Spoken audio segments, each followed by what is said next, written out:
Guys, మీకు తెలుసా శ్రీకాకుళం ఎప్పుడు ఎక్కడ ఎలా పుట్టిందో? 1950 ఆగస్ట్ 15 అంటే ఇప్పటికి సుమారుగా 75 సంవత్సరాలు పూర్తయింది.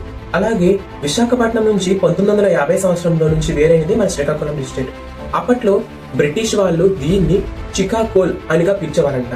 అలాగా కాలక్రమేణా సిక్కోలు శ్రీకాకుళంగా మారింది. శ్రీకాకుళంలో చెప్పుకోవడానికి చాలానే ఉన్నాయి. ఒకటైనటువంటి ప్రసిద్ధి అయినటువంటి ప్రపంచంలో ఏకైక టెంపుల్ శ్రీ సూర్యనారాయణ స్వామి టెంపుల్.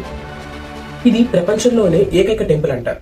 అలాగే శ్రీ మహావిష్ణువు శ్రీకూర్మం అవతారం ఎత్తిన మహోన్నతమైన ప్రదేశం మన శ్రీకూర్మం. అలాగే అది కూడా ఈ శ్రీకాకుళంలో ఉండడం ప్రసిద్ధి. నాగావళి, వంశధార వంటి మహోన్నతమైన నదులు ప్రవహిస్తున్న గడ్డ మన శ్రీకాకుళం గడ్డ అనమాట. అలాగే పలాస జీడిపప్పు, పొందూరు కాది, నిమ్మతొన్నడ బెల్లం, మందస పాలకోవ వంటి మహోన్నతమైన వస్తువులు కలిగిన ప్రదేశం మన శ్రీకాకుళం.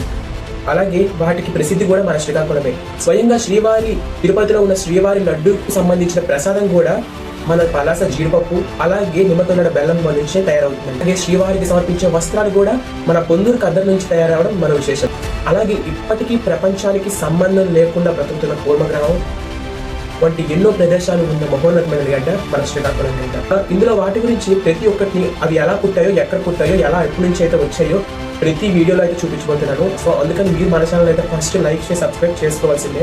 అలాగే మీరు లైక్ చేసి సబ్స్క్రైబ్ చేసుకోవడం వల్ల మన ఛానల్లో ఉన్న వీడియోలు మీ యొక్క మొబైల్లోకి డైరెక్ట్గా వస్తాయి.